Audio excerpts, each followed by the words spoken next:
Robin Padilla, wala pa nga po tayong bullet train, rocket pa kaya. And ano pa po ba ang main purpose ng rocket launch na ito? Yung mga tumataas ang kilay, ibaba na nila. Bakit? Ang iingat natin, at ang iakyat natin, at ang itaas natin, ay ang mga naisi ng Pangulo para sa bansa at para sa taong bayan. Yun, sinasabi po kasi na marami po pong problema ang ating lipunan. Gaya ng marami po pong nagugutom, kakulangan ng classrooms at ang failed health system natin. Sino po rin? And nabanggit po ba sa inyo ng Pangulo kung ano po yung gains na makukuha ng Pilipinas sa paglo-launch ng rocket? Ayan. Ito po ay isang parte ng pag-asenso ng bansa. Doon ako bubilib. Common sense. Doon ako bumilib, di ba? Napipikon nyo na naman itong si Auntie Claire eh. Pambihira kayo, common sense naman. Ang pagkakaroon ng racket, sinyalis yan, parte yan ng pag-unlad ng isang bansa. Palakpakan ho natin itong si Auntie. Bago natin umpisahan ang sagutan, nitong si Senator Alan Peter Cayetano, nitong si Auntie Claire, gusto ho muna nating batiin ng maligayang kaarawan dito kay Senator Rodante Marcoleta. Palakpakan ho natin, ito si Sendante. Alam ko, hindi ito mapapanood ni Sendante ngayong mga panahon na to dahil nakapiit siya sa kasalanan na hindi naman dapat sana ang sagot kulong. Talaga kung ipinilit nila yung plunder dahil nga naman kung sakaling nasa Senado ngayon itong si Senator Rodante Marcoleta talagang maghahalo ang balat sa tinalupan diyan sa impeachment trial na yan itong si Vice President Sara Duterte. Marami hong nagchat sa atin bakit wala tayong saganang mamamayan na tuwing Biyernes kasi routine na yun kumbaga yun na yung nakasanayan ng ating mga kababayan, di ba? Dito nila marami sa mga kasama natin talagang hinihintay yung saganang mamamayan tuwing araw ng Biyernes kasi nasa studio ng Net 25 itong si Senator Rodante Marcoleta. Hindi ho tayo makasegue ngayon doon kasi wala itong si Sendante, ang ating idolo, ang ating pinapakinggan pagdating sa kung anong masasabi niya sa mga kaganapan sa ating bansa. Magkagayon pa man, alam ko dito sa PH Update, marami sa ating mga kasama dito. Maging tayo, pinagdarasal ang kalusugan nitong si Senator Rodante Marcoleta, at lahat ng political prisoner ngayong mga panahon na ito ng administrasyon itong si Marcos Jr. Ayaw yan ni Auntie Claire Ayaw niya yung natatawag na political prisoner yung itong sila Senator Marcoleta, Senator Jingo Estrada, Pastor Kibuloy, Senator Mike Defensor. Ayaw niya natatawag na political prisoner yung mga yan. Yan ang ako mga kababayan, ang isa sa mga dahilan kung bakit napalive itong si Senator Alan Peter Cayetano. Pero bago lang na yan, sa like at sa subscribe, masaya na ho tayo dyan. At sa mga gusto sumali sa ating community, yung join button na dyan lang ho sa baba. Paki-comment naman ho dyan sa baba. Happy birthday, Senator Rodante Marcoleta. Isang palakpakan po para kay Sendante. Talagang tayo dito sa PH Update, sobrang miss na natin siya. No? At sana magkaroon ng pagkakataon na mabisita natin siya ngayong mga panahon na to dahil hindi ko biro pinagdadaanan ng nitong si Sendante ngayong mga panahon na to. Kumbaga alam niya sa sarili niya, hindi sige plunder pwede grab pwede na yung grab pero plunder hindi pwede Talagang ipinilit lang Yung tipong alam niya meron siyang obligasyon. Meron doon sa mga bumoto sa kanya noong nagdaang eleksyon, yung tipong yung kagustuhan niyang tumayo diyan sa trial ni BP Sara, magtanong, makaboto. Kita ho natin, ramdam ho natin yun na talagang hindi tinatalikuran ng isang Rodante Marcoleta yung trabaho niya bilang senador kahit na nakapit siya. Isa pala para dito sa ating birthday boy, Senator Rodante Marcoleta. Unahin na ho muna natin itong ating taklesang tagapagsalita ni Marcos Jr. na si Auntie Claire Lucaret. Pasok. Tumanggap na inyong mga katanungan. Sure ka, basta walang mapipigon. Tanungan lang pero walang pigunan Yan na si Tribune. Tanong malaki Rafi Ayeng. Rafi Ayeng, Magandang umaga po, Yusek. Marami po ang Ito si Rafi Ayeng ata parang gutom ata ito, Auntie Claire. Ano kanya parang pinupukpuk kanya Parang pinupukpuk kanya. Napupukpuk ka ba? Ito yung sinusundot-sundot, hindi nagalit ba? Hindi nagalit. Ito kasi si Rafi Ayeng kung ano pinagtatanong. nung in-announce ni Pangulong Marcos na maglo-launch ang Pilipinas ng rocket. So sabi po rin ni Senator Robin Padilla, wala pa nga po tayong bullet train, rocket pa kaya. And ano pa po ba ang main purpose ng rocket launch na ito? Yung mga tumataas ang kilay, ibaba na nila. Bakit? Ang iingat natin, at ang iakyat natin, at ang itaas natin, ay ang mga naisi ng Pangulo para sa bansa at para sa taong bayan. Huwag na silang magsilbi. Ako pag naririnig ko yung racket, ang pumapasok sa utak ko yung racket. Ano yung racket? Ang program appropriation, ginto, pagkuha ng pera sa PhilHealth, di ba? Yung ang tawag doon yung sa insurance sa mga deposito sa bangko. Yun ang pumapasok sa utak ko pagka naririnig ko yung racket. Baka ang tinutukoy ni Marcos na tuloy-tuloy ang racket, yung racket ng administrasyon sa kaban ng sambayan ng Pilipino. Yun. Na-misinterpret nyo Di ba? Na balakid. Balakid. Sa mga ninanais ang Pangulo sa pag-asenso ng ating bansa. Yun, sinasabi po kasi na marami po pong problema ang ating lipunan. Gaya ng marami po pong nagugutom, kakulangan ng classrooms at ang failed health system natin. Sino po rin? Maraming gutom, failed health system, failed educational system. Tuloy ang racket. Hoy, Rafi Ayeng gutom ka ba? Ikaw, pumasok lang si Marcos Jr. na nawa ka. Masarap ba pagkain dyan sa Malacanang? Di ba tayo nakapunta dyan? Sabi po niyan. Sa social media po, yung mga comments po sa mga post.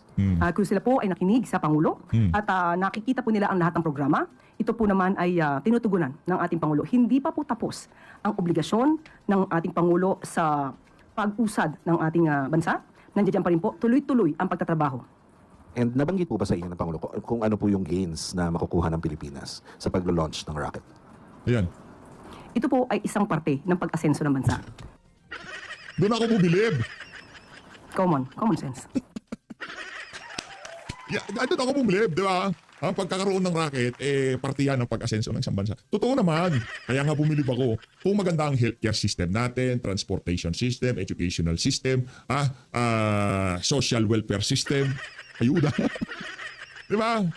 Kung maganda yung mga nabanggit ko na yun, maganda ekonomiya, pagkakaroon ng rocket, talagang mahusay yan.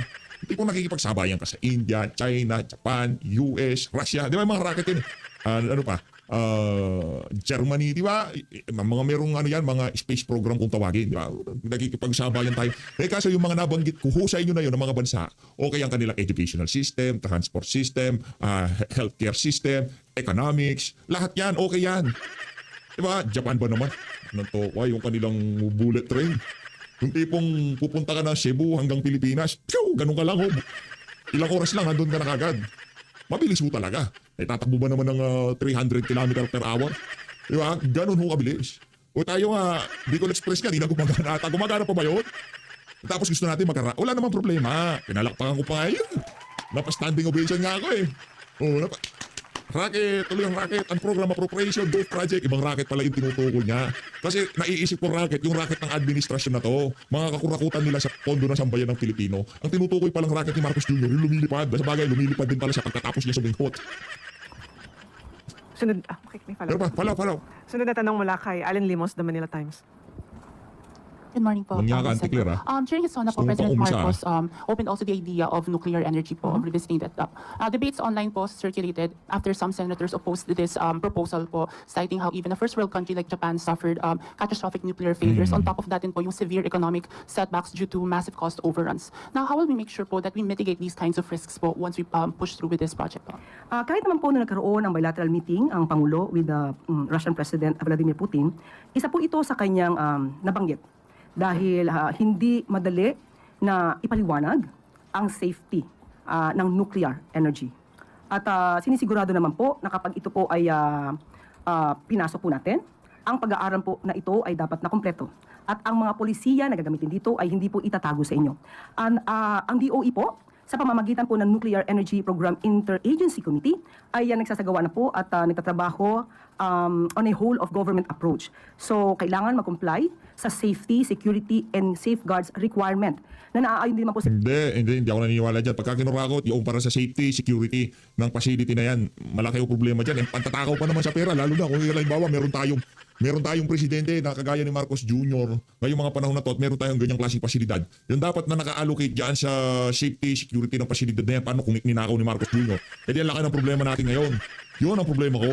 Sa International Atomic Energy Agency. So, hindi po susuong ang ating pamahalaan, ang administrasyon, kung ito po ay magpuput in danger ang ating mga kababayan, magkakaroon ng hindi magandang sitwasyon or kondisyon kasi ang inuuna po ng Pangulo at ng administrasyon krisis sa Middle East. Does that include the allocations for the flood control projects that were removed and realigned under the 2026 budget? Sa ating pagkakaalam ay ito pa lang ay galing sa 2025 na savings at tingnan pa po natin kung ano yung pinakadetalye patungkol dito. Pero ito yung mga 2025 na hindi na nasagawa. Sunod na tanong mula kay Ivan Mayrina, GMA7. Itatanong ko ho yung reaksyon ng Malacanang sa isinagawang kontrasona ni Senate Minority Leader Alan Peter Cayetano. Tinutukoy po niya ulit ang sinasabing selective justice, pointing to the fact that Senator Bato is fleeing unjustly from justice. And he said, if I may quote, I believe Senator Jinggoy and Marcoleta are political prisoners. Yan. And if it wasn't weaponized, Pagkatapos ito, seguin na kagad tayo kay Senator Alan Peter Cayetano. Ha? they can at least go out Nakikita ko lang kasi ito si Antiglar, nangangati mata ko. on bail. Oh. Sabihin niyo mali ako, but they should be allowed to attend the impeachment. Pantay-patay bang hustisya o selective justice po tayo ngayon? Again po, I think that regarding Senator Marcoleta and Senator Jinggoy, Political prisoners I think. daw po. Yes. he just said, I think. I believe. Oh, I believe. Kung yan po ang kanyang paniniwala, hindi naman din po siguro to ang paniniwala ng Sandigan Bayan. Iba ang kanyang pananaw, iba rin naman ang pananaw ng mga korte. At sinasabi niya, dapat ay ma-bail out sila or mabigyan ng pagkakataon na mag-post ng bail. Hindi po kay Senator Alan Cayetano ang pagpapasya. Nasa korte, nasa Sandigan Bayan. So kung ano man ang mga kanyang binanggit, kung yan ang paniwala niya, political motivation, maaari naman po siguro siyang tumayo na lawyer sa dalawa para ito'y mapatunayan. But definitely, may mga ebidensyang nakita at yung dalawa Nako, yung si Marcos Jr., next administration, sigurado marami silang ebidensyang makikita. po na senador, For sure. senador, ay maaari naman nila itong pasinungalingan habang sila po ang magbibigay ng kanilang depensa. Sunod na tanong mula kay Maricel Lili, TV5. Good morning, Yusek. Connected pa rin po kina Senator Marcoleta because Yan, he yan. filed a manifestation before the Senate asking na baka pwede silang sumama ni Senator Jinggoy doon sa impeachment trial despite the fact that they are facing charges. Yeah. Although it's still the decision of the impeachment court, but what do you think about this manifestation? Should they be allowed to join the trial? So if ever they will be allowed, they will be practicing their profession. So, if that would be the case at inalaw sila, maaaring lahat ng mga profesional na nakakulong habang dinidilig ang kaso ay hahayaan na rin na magtrabaho. Halimbawa, ang isang abogado. Ang sabi ng korte, may desisyon ang korte patungkol dito. O ang diretsuhin muna kasi Auntie Claire. So ang tayo ng Malacanang, hindi kayo pabor na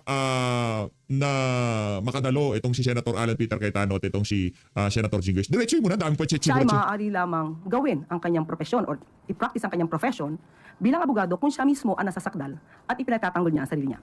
Pero hindi siya pwedeng mag-represent ng ibang kliyente. So kung gano'n ang mangyayari at papayagan sila at magkakaroon ng special treatment, maaaring lahat ng nagtatrabaho na nakakulong ay hayaan na rin magtrabaho habang nakakulong. At nabanggit na rin po dito, nagkaroon na rin po ng desisyon ng Sandigan Bayan patungkol sa motion ni Senator Jinggoy Estrada na hindi pwedeng mabigyan ng tinatawag na virtual freedom ang isang naka-detain. And at the same time, according din kay Justice Carpio, Yan. Pagka paborable sa kanila, justice, ginagamit nila yung mga justice. Pero pagka yung two-thirds, nagsalita na mismo, yung bumalang ka sa saligang batas, debatable pa. Palakpakan natin. Kaya ayaw kitang pinapanood, Auntie Claire. Alabo mo kausap. Punta na nga ako dito kay Senator Cayetano. Mahahabang araw dito po sa Senado. So let me start out by praising God na sa pamamagitan ng mga pagsubok na ating pinagdadaanan, malalim ang pagdadasal, pag-iisip, repentance ng ating pong gobyerno, ng ating mga kababayan. For example po, dahil sa flood control scandal at parati itong paulit-ulit na binabanggit, kahit ang ating Pangulo, inuna po ito sa SONA kahapon, ibig sabihin po ito'y top of mind. So ang nangyayari po, everyone is praying. Sana Lord magbago Pilipinas. Sana may accountability. Sana lahat lumabas. And also because of that, on the toes, lahat ang naka-attention lahat ng politiko, whether very, very corrupt, not corrupt, corrupt. Kasi nga, alam na nandyan lahat ng mata. So siguro shout out sa mga taga DPWH, naghihintay pa rin, Secretary Dizon, ang buong bansa, ano yung major reforms para sure tayo na ang kikita talaga legitimately maganda gawa yung mga contractors. Pero yung iba't ibang mga sistema na 15, 20, 30% ghost ay mawala. So, of course, this is for all departments, no? Whether yan ay sa DOH, bago ang secretary dyan, dami-daming balita dyan na, ano yung balita dyan sa DOH, walang delivery pero magaling dumiliver. Walang mga deliveries pero magaling mag-deliver. Yung walang mga deliveries, ibig sabihin po, katulad sa pagbibili ng mga gamot, bakuna, yung flu shots, delay o wala, hindi ko naman alam kung ano ibig sabihin nilang magaling mag-deliver. No? Kasi usually, pag sinabi magaling mag-deliver, ibig sabihin, you get the job done, di ba? Corruption is in our culture, that's why we have to change that. So I praise God na ginagamit niya ang mga struggles ng ating bansa ngayon.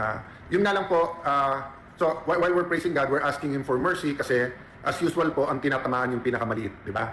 So for example, pagtaas ng presyo ng langis, lahat umaaray, pero syempre yung oil companies kumikita, pero yung ating pong tricycle drivers, jeepney drivers, ang ating pong mga may negosyo na let's say yung mga naghatid ng gulay galing po sa La Trinidad, apektado sila, no?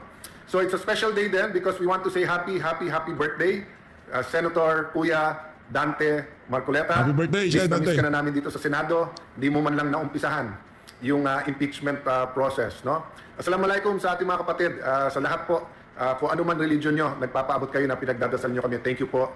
Ruth Espia, yan ang Espia na gusto natin. E.G. Bart, Zenith Gonzaga, Hasley, Garcia, Juan Pano, laban. Yes, laban po. Iba't ibang paraan po ng paglaban ha. Yung minsan quiet tayo pero nagre-research, nagdadasal. Yung pong minsan more paperwork. Yung minsan going to other areas, magkaroon ng forum. Siyempre may protest rallies. Of course, napakalaking bagay sa atin ng social media. At kayo lahat, I really pray that the Lord Holy Spirit will really touch all of you, all of us. At talagang mas maintindihan natin na nangyayari. Romel, maayong hapon, maayong gabi sa inyong tanan dyan sa Davao City. Ay, mga taga-California, nanonood din daw. Mga taga-Polomonok, shout out sa mga taga-South Cotabato. At saka syempre po yung sunod-sunod tinatamaan ng iba't ibang mga linog o mga earthquake. Praying for you po. Andy Borja Bianes. Sabi niya dun sa nagko-comment, wag na manood. Ako yung nagtataka nga ako sa ganun, di ba? Kasi wala naman nagpipilit na manood ka ng Facebook na may Facebook or YouTube na may YouTube. Pero minsan may Shane, alaikum assalam sa iyo. Nagtataka ako nga bakit yung iba manunood para mangbuisit lang. Hindi naman tayo nabubuisit because open naman to sa lahat, no? So, shout out kay Senator Marcoleta. Alam ko naman hindi siya nakakapanood. Siguro kung may bibisita sa kanya, pakikamusta kami. But nag-react si Auntie Claire at mag-ano lang ako, no? Rejoinder lang. Pumalag siya na tinawag kong political prisoner. Bakit ko po tinawag na political prisoner? And it's a democracy, no? Malaya naman tayo mag-discuss. Okay. I have faith in our justice system. Abogado ko. So whether yan ay Supreme Court, CA, Court of Tax Appeals, yan po ay Sandigan Bayan, yan po ay mga piskalya under the DOJ. Ako'y naniniwala sa system of justice natin. It's not perfect. We're here as officers of the court. We should protect, we should encourage, we should make it stronger. Ang sinasabi ko po, lahat po na we-weaponize. So si Senator Jinggoy, hindi ko na ulitin yung napakarami ko nang sinabi.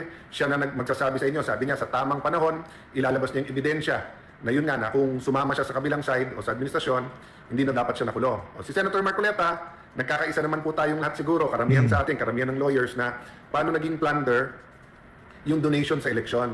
Nung isang araw, kinikwento ko nga sa mga kaibigan ko, talagang, alam mo, hindi kami nagkakausap ni Mike Defensor. Nakita kami sa hearing, pero taon din, hindi kami, minsan to common friends, kamusta kayo, ganyan, pero hindi kami nagkakausap, no? Madalas kami magkausap nung speaker pa ako, and then yung last, hanggang 2022, after that, you know, busy siya, busy ako, may kanya-kanyang mga gawain, lugar. But sabi ko nga, nung kinulong siya, bakit plunder din yung sa kanya? Let me explain that to you guys, ha? So, for example, may kandidato, wala pang campaign period. Iikot sa buong Pilipinas.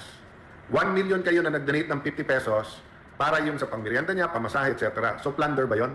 Tapos lahat na nagbigay ng 50 pesos, plunder yon. So, di ba, meron din po tumakbo, palugaw. Okay po yung lugaw. Kasi nakakatulong na yon, tapos maganda yung symbolism, tapos ambag-ambag. So, kung yung kandidato na yon hindi pa nag-file, pero nagpalugaw sa bawat lugar natin, tapos umabot ng 50 million. So, lahat ng nagpalugaw, plunder na yon. Naku po. So makikita nyo po, iba pa yung kay Senator Marcoleta, iba pa yung kay Mike Defensor. Paano naging plunder yung kay Mike Defensor? Whether he gave 1 peso or 20 million pesos, di ba? So kung kinasuhan nyo siya ng direct or indirect bribery, pero bailable kasi yun eh. Di ba? Tapos, makikita nyo naman po, bilangin nyo yung kinakasuhan sa administrasyon versus sa oposisyon. Napanood ko ng isang araw, nagagalit na naman ang NBI director kasi doon daw sa fake news. Kung tinignan lang daw ng mabuti, yung pangalan doon sa sinasabing mansion sa Amerika, sana hindi na nagkaganito. And I agree with him na kung magpa-fact check, hindi mangyayari. Pero ang problema kay Director Matibag, hindi niya ginagawa yung sinasabi niya. Yung. Di ba? What he preaches, he doesn't act on. Why? Bilangin nyo nga lahat ng press release, lahat ng pinagsasabi niya about the SEA Games, hindi daw liquidated o nakita niya, iba't ibang ahensya, fully liquidated. Yung amounts na binibigay niya, pa iba-iba. O, tapos mali-mali naman pala. Tapos si ganito involved, bakit ganito, bakit ganyan. Kung nag-imbestiga ng tahimik at nag-fact check, hindi mali-mali, di ba? Tapos ganun din, na-admonish siya dito ni Senator, ng aming presiding officer, Senator Escudero, umuo siya. Sabi niya, yes sir, I understand. So ibig sabihin, hindi siya bawal mag-imbestiga, pero wag kang announce kasi it's considered intimidating yung mga judges, apektado yung impeachment court. O anong ginawa niya? Sunod-sunod pa rin yung announcement, hindi ko isa-isahin. But yun, Ate Claire, ang panuurin at tignan mo. You know, when I was in the administration, not only in the Senate, sa Department of Foreign Affairs, pero paglipat ko as Speaker of the House, paano ko po nakikita yung iba kong ginagawa at na-judge? I try to step into the shoes of the opposite side. So yun ang ano ko kay, of course, trabaho ni Claire na, ni Yusek Claire na mag-defend, di ba? But yung defense kasi niya may judgment. So ang problema, pag may judgment, i-judge din. So kung titignan mo po, ilagay niya muna shoes niya sa opposition ngayon. O subukan mo, Ate Claire, i-criticize mo ng matindi yung administrasyon, tignan natin mangyayari sa iyo. Di ba? So kami, we're just making it light, pero hindi po madali ang buhay ng isang opposition, isang nasa opposition ngayon. Mabigat po, yung mabigat lang makita namin. Kahit vlogger ho, para ho kayong ika nga umaapak sa mga numero pagka kayo opposition vlogger. Kasi pag nagkamali kayo ng isang mali lang, talagang may kalalagyan kayo dito sa administrasyon na to. Hindi kagaya ng mga Talyanista at sa Imada vlogger, yung kanilang mga bayarang vlogger, kahit saan damukal na fake news na pinakalat nila kay VP Sara, kay Xiaomi Kabit, kay Xiaomi ganito, yung kababuyan na, yung huli yung nagpakalat ng fake news kay VP Sara, nakita nyo kung ano nangyari sa kanya. Masasama ho talaga ng ugali ng mga Talyanista at sa Imada na yan. Siguro naging aral na rin sa kanila, kaya ngayon parang sila, naglaylo sila sa pagpapakalat ng fake news kay VP Sara. Pero pagka ikaw, halimbawa sinabi mo itong si Kokak, may kabit mo si ganito, kabit mo sa ganyan, anak ng toka, bukas makalawa, makulong ka na. Kulong ka na. Diba? Sabihin mo kay Kokak na kaya ka siguro nagpunta ng Canada, nagpalagdag ka. Wala na, NBI, dadamputin ka. Diba? Hindi po pwede sabihin yun. Kung opposition ka ngayon mga panuna, kulong ka sigurado. Pero itong mga Talyanista yan si Imada, sandamukan, meron daw boyfriend na basketball player si VP Sara. Kung ano kapiknusan, o sabihin natin si Kokak may boyfriend na basketball player, sa tingin nyo saan tayo pupulutin? Kaya sabihin ko yung pangalanan ko, di ba? Pangalanan ko si Kokak, o itong si ganito, si First Kokak, di ba? May kabit siyang basketball player. Ano mangyayari kay PH Update? Pero yung mga Talyanista yun sa Imada, okay lang yun. Sa bagay, kahit naman maging okay lang magsabi ng mga ganyang klaseng salita, hindi natin sasabihin. Kasi nga, hindi tayo bababa sa level nitong mga Talyanista yun sa Imada na to. Di ba? Ang aangas nila pag kami vlog sila, talagang tipong kala mo may bitaw. Akala mo meron na nun sa mga ginagawa. Sila lang pala. Tingnan nyo, pagka nag-bisil ng mga 30,000, 20,000, yun na yun. Pick na nila yun, pick. May mga kasamahan namin na panay non-bailable yung kinaso. Makita po namin mga kasamahan namin na kung hindi sila mismo mga nakapaligid sa kanila ay pressure. So having said all of that, I won't focus on that kasi kung nandito po si Senator Bato, kung nandito po si Senator Marcoleta, kung nandito po si Senator Jinggoy, ang pag-uusapan namin sa zona at kontra-zona, saan ba tayo nagkakaisa? For example, taas ng presyo ng bilihin. Kailangan talaga magkaisa at hanapan ng solusyon yon. Yung mga nakakakuha ng ayuda, good for you. Pero mas maraming hindi nakakakuha. So ang question, lalo dun sa may small businesses, may kalenderya, may barberya, nakabili ka ng motor, so ginagamit mo yung motor sa negosyo. Pati mga restaurant, hindi lang mga kandilerya, no? Hindi lang mga pagupitan o parlor na maliliit, no? Maraming mga negosyo ngayon nahihirapan at walang pantawid na punan, di ba? So, whether yan ay sa palengke, whether yan ay turo-turo, whether yan ay barbecuehan, sa amin meron pa rin yung mga pushcart, tapos nandun yung mga fishball, etc. They are one sickness away or 1, 2, 3 days away from hindi nakapagtrabaho, then they're in poverty. Actually, pati middle class pagka tinamaan ka ng matinding sakit, tapos medyo mahal yung treatment at saka hindi ka makapagtrabaho, from being middle class, biglang poverty na ulit, no? And again, I'm not pointing fingers, I'm not saying this administration or this president or this Senate, we're equally guilty dyan, lahat ng nasa gobyerno, kasi whatever we have now, yan ang tinanim natin Tinanim 10 years ago, 20 years ago, 40 years ago. So, bago lang ako umuwi, I want to remind everyone, faith moves mountains, so huwag kayong mawawalan ng pag-asa. Number 2, prayers matter. A community, the body of Christ praying together matters. Yung mga sa ibang religion, pagsasama-sama at pagdadasal. Pray for our enemies, not only our friends, di ba? Sabi nga nila, di ba, yung diplomacy, nakikibati ka sa kalaban, hindi sa kakampi. So, ganun din, pag-pray natin, hindi lang yung kakampi natin, pero pati yung kabilang side. But I'll continue talking about many things. Tutuloy po natin yung laban. Minsan lang po, syempre napupunta sa medyo nagkakaalaskahan kasi nga nandun, so pasensya na po kayo, minsan dala din ang damdamin. But most of the time po, we will hihimayin natin yung issues. But sabi ko nga sa inyo, Monday to Wednesday, pinipilit ko na less political kasi nasa impeachment tayo. So, Cheche Bihag, Ramos Gelay, Daisy Hill Country, yan, E.G. Bart, Lizelle Mansueto, magandang gabi sa inyo. Kalahati pa lang ng linggo, mag-post din kayo kung anong gusto natin topic, no? But yun nga, nagkakaroon ng consensus dito. Nag-uusap din kami ng majority at we're trying to build bridges kasi hindi namin mapapasa yung mga dapat mapasa kung walang sistema pagkakaisa. So yung taas ng presyo ng kuryente, yun nga, yung tinutulak ko po, yung anti-stunting, yung tulong po sa buntis or yung first 1,000 days, di ba? Ang laking bagay ho niyan, yung anti-stunting. Napakahusay ho niyan. Yung advocacy yan itong si Senator Alan Peter Cayetano. Alam ko nagsalita na rin itong si Senator Dante Marcolita diyan sa pagkabansot na yan. Na nangyayari sa ating mga kabataan. Kahit anong ganda ho kasi ng ating educational system pagka hindi naman yan na-absorb ng mga kabataan dahil diyan sa stunting na yan para lang ho tayong nagsasayang ng oras. Kaya doon sa pinaka-importanting panahon na dapat makalasap ng sustansya itong mga kabataan na to, dapat talagang alagaan kasi mahirap po kasi hindi na pala mahahabol yan pagka napunggok na di ba, sa mga hayop, di ba, pagka napunggok na hindi na lalakihan, ganyan na lang kalakihan.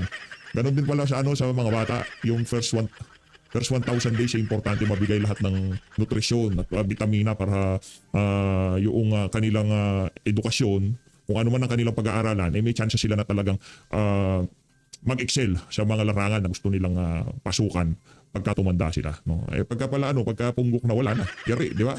Buti sa